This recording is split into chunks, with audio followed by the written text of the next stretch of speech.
नमस्कार, स्वागत है आपका। आप देख रहे हैं हमारी खास पेशकश सत्यम शिवम सुंदरम। आपके साथ हूं मैं नेहा बाथम। द्वादश ज्योतिर्लिंगों के अपने सफर में हम पहुंच गए अपने अंतिम पड़ाव पर। जी हां, हम बात कर रहे हैं सोमनाथ ज्योतिर्लिंग की, जो मेरे ठीक पीछे इस भव्य मंदिर को आप देख रहे हैं। वो दरअसल द्वादश ज्योतिर्लिंगों में प्रथम स्थान पर आता है।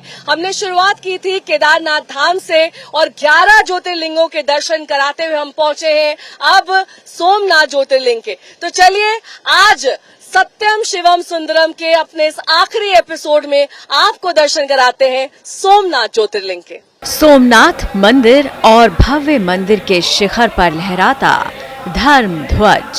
सोमनाथ मंदिर के शिखर पर शान से लहराता ये ध्वज सनातन के शौर्य का परचम है। ये एक धार्मिक उद्घोष है कि सनातन शाश्वत है, ये कभी नष्ट नहीं हो सकता, इसे खत्म नहीं किया जा सकता है, चाहे विधर्मी आक्रांता लाख नापाक कोशिश कर ले।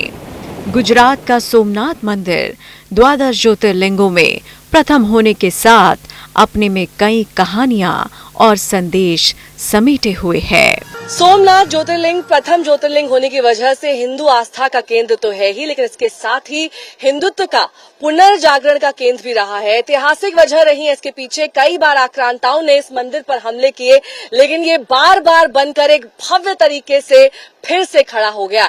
यानी कि हिंदुत्व के लिहाज से, हिंदुओं के लिहाज से ये ज्योतिर्लिंग अपने आप में बेहद महत्वपूर्ण है। सोमनाथ को भगवान शिव का जागृत स्थान कहा जाता है।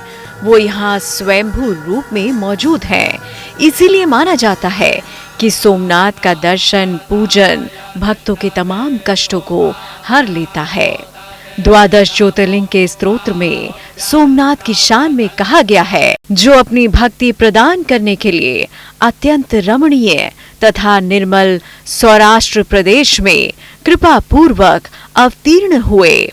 चंद्रमा जिनके मस्तक का आभूषण है, उन ज्योतिर्लिंग स्वरूप भगवान श्री सोमनाथ की शरण में मैं जाता हूँ। सोमनाथ ज्योतिर्लिंग देश के पश्चिमी छोर और गुजरात के सौराष्ट्र क्षेत्र के वेरावल बंदरगाह पर स्थित है। इस मंदिर का निर्माण दरअसल स्वयं चंद्रदेव ने कराया था और इसका जिक्र ऋग्वेद में मिलता है। इस मंदिर की क्या पौराणिक महत्ता है, ये इस बात से भी समझा जा सकता है कि इसका उल्लेख श्रीमद् भगवद गीता, स्कंद पुराण और तमाम कई ऐसे ऐतिहासिक पुराणों में किया गया है, जो हिंदू धर्म में, हिंदू मान्यताओं में काफी ज्यादा महत्व रखते हैं। सोमनाथ का जो इलाका है, जो क्षेत्र है, प्रभास क्षेत्र, वहां पर चंद्रमा को नियंत्रित करने वाली तरंगें पाई जाती हैं। इसलिए अगर चंद्रमा से संबंधित कोई भी समस्या है जीवन में, चंद्रमा से संबंधित कोई भी दिक्कत है जीवन में, आप सोमनाथ मंदिर में जाकर के प्रार्थना करते हैं, दर्शन पूजन करते हैं, तो चंद्रमा की बाधाओं से आपको छुटकारा मिल जाएगा। पौराणिक मान्यताओं के मुताबिक चंद्रदेव यानी चंद्रमा का विवाह राजा दक्ष प्रजापति की 27 बेटियों से हुआ था, लेकिन चंद्रदेव उन पत्नियों में सिर्फ रोहिणी को प्यार और सम्मान देते थे। बाकी बेटियों ने जब अपने पिता को इस भेदभाव के बारे में बताया, तो राजा दक्ष ने चंद्रदेव को शाप दे दिया कि अब से हर दिन तुम्हारा तेज क्षीण होता रहेगा। दक्ष के शाप से चंद्रमा का तेज हर दिन घटने लगा। शाप से मुक्ति के लिए चंद्रदेव ने घनघोर तपस्या कर भगवान शिव को प्रसन्न किया और शाप से मुक्ति पाई। शाप मुक्ति के बाद चंद्रदेव ने अन्य देवताओं के साथ मिलकर प्रार्थना की कि शिव माता पार्वती के साथ यही रहें। भगवान शिव ने उनकी प्रार्थना स्वीकार की और ज्योतिर्लिंग के रूप में स्थापित हो गए। सोमनाथ के ज्योतिर्लिंग में दर्शन पूजन करने से, शाप से, दोष से, योग से आपको छुटकारा मिलेगा। और भगवान शिव ने चंद्रमा को जब शाप मुक्त किया, तो उनको अपने मस्तक पर धारण कर लिया, ताकि भविष्य में वो किसी समस्या में ना पड़े। तो अगर आप निरंतर जीवन में उन्नति चाहते हैं और हमेशा भगवान की सुरक्षा चाहते हैं, तो सोमनाथ के दर्शन जरूर करें, वहां पर पूजन जरूर करें, आपके लिए बहुत कल्याणकारी होगा। चंद्रमा का एक नाम सोम भी है, इसीलिए इस ज्योतिर्लिंग का नाम सोमनाथ पड़ा। 150 फीट ऊंचाई वाला सोमनाथ मंदिर गर्भगृह, सभा मंडप और नृत्य मंडप 3 भागों में विभाजित है। ऊपर जो आप ध्वज देख रहे हैं, दरअसल उसकी ऊंचाई 27 फीट है और वो इस मंदिर की खूबसूरती में 4 चांद लगाता है। लेकिन इसके साथ ही ऊपरी के हिस्से में आपको एक कलश भी दिखाई देगा, जिसका वजन लगभग 10 टन के करीब है। सोमनाथ का मंदिर प्राचीन काल से अत्यंत वैभवशाली रहा। मंदिर में हमेशा सोने चांदी की भरमार रही। सोमनाथ का यही वैभव कई बार विदेशी आक्रांताओं के हमले की वजह रहा। विदेशी हमलावर यहाँ आते, मंदिर को निशाना बनाते और मंदिर की दौलत लूट ले जाते। लेकिन हर हमले के बाद ये मंदिर फिर से खड़ा हो गया। समुद्र तट पर स्थित ये बेहद भव्य और सुंदर सोमनाथ ज्योतिर्लिंग सिर्फ हिंदू आस्था का केंद्र ही नहीं, बल्कि सनातन शौर्य की जीवंत निशानी है। ये गिरकर खड़े हो जाने की जिजीविषा की प्रेरक कहानी है। तमाम दमनकारी शक्तियों के बीच हिंदुत्व किस तरह टिका हुआ है, सोमनाथ मंदिर उसका गौरवशाली प्रतीक है। मोहम्मद गजनी, अलाउद्दीन खिलजी ने के सेनापति नुसरत खान, औरंगजेब, न जाने कितने ही हमले किए गए और कराए गए, लेकिन सोमनाथ बाबा का ये दरबार अविरल, अचल इसी जगह पर खड़ा रहा, बल्कि और भव्य स्वरूप में आगे चलकर सभी भक्तों के लिए एक दार्शनिक स्थल, एक पूजनीय स्थल के रूप में सामने आया। सोमनाथ मंदिर को पहली बार सन 1026 में महमूद गजनवी ने लूटा। अरब यात्री अल बरूनी के मुताबिक महमूद गजनवी ने अपने 5000 सैनिकों के साथ सोमनाथ मंदिर पर हमला किया था। उसकी संपत्ति लूटी, उसे नष्ट कर दिया।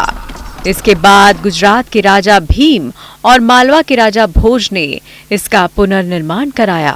फिर सन 1300 में अलाउद्दीन खिलजी की सेना ने इसे नष्ट किया। जब हिंदू राजाओं ने इसका पुनर्निर्माण किया तो 1394 में इसे फिर ध्वस्त किया। आखिरी बार 1704 में इसे औरंगजेब ने ध्वस्त किया, लेकिन हिंदू राजाओं ने पुनर्निर्माण कर विधर्मियों को करारा जवाब दिया। सोमनाथ मंदिर का जो दिव्य और भव्य स्वरूप आप इस वक्त मेरे ठीक पीछे देख सकते हैं, उसे 1950 में देश के प्रथम गृह मंत्री और लौह पुरुष सरदार वल्लभ भाई पटेल ने बनवाया था। सोमनाथ का जो इतिहास हमने आपको बताया, वो मंदिर प्रांगण में लाइट एंड साउंड शो में हर शाम दिखाया जाता है। ये शो हर शाम 7:45 बजे से रात 9:45 तक चलता है, जिसके लिए आपको टिकट लेना पड़ेगा। अब हम आपको बताते हैं कि आप सोमनाथ मंदिर तक कैसे पहुंच सकते हैं। सबसे नजदीकी एयरपोर्ट सोमनाथ से दीव एयरपोर्ट है, जो कि 95 किलोमीटर की दूरी पर है। अगर आप रेल यात्रा करना चाहते हैं तो सबसे नजदीकी स्टेशन वेरावल स्टेशन है, जो कि 5 किलोमीटर की दूरी पर है। और ये रेलवे स्टेशन देश के अहम शहर जैसे मुंबई, अहमदाबाद, इन सब से जुड़ा हुआ है और रोजाना वहां से ट्रेनें चलती हैं।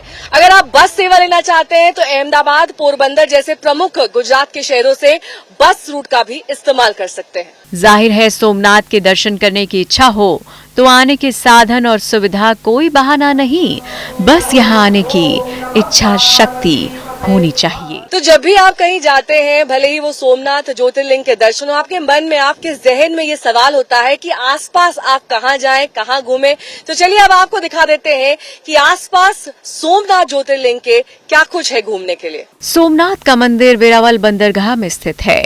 वेरावल बंदरगाह के आसपास के पूरे इलाके को कभी प्रभास तीर्थ कहा जाता था।